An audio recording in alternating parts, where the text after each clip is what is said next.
حضرت عبداللہ بن حذافہ جہاد کر رہے تھے، روم کے عیسائیوں نے گرفتار کر لیا، 1000 آدمی نے مل کے پکڑا، گرفتار نہیں ہوتے تھے صحابی، 1000 آدمی نے گھیرا ڈالا، گرفتار کر کے لے گئے، اور جب بادشاہ کے سامنے گئے تو وزیر کہنے لگا بادشاہ بندہ بڑے کام کا ہے، اگر ہمارے قابو آ گیا تو فائدہ دے گا، صحابی ہیں حضرت عبداللہ بن حذافہ، حضرت فاروق اعظم کا زمانہ ہے، اگر قابو آ گیا تو فائدہ دے گا۔ بادشاہ کہنے لگا کیوں، کیا خوبی ہے؟ کہنے لگے ہم 1000 آدمی تھے، یہ اکیلا قابو نہیں آ رہا تھا، 1000 آدمی تھے، اگر ہماری فوج میں شامل ہو گیا تو بہت بڑا جرنیل ملے گا۔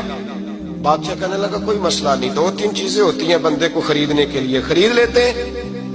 بادشاہ کہنے لگا عبداللہ جتنی دولت تجھے چاہیے میں تجھے دے دیتا ہوں، میرے لشکر میں آ جا، معاذ اللہ اسلام چھوڑ دے۔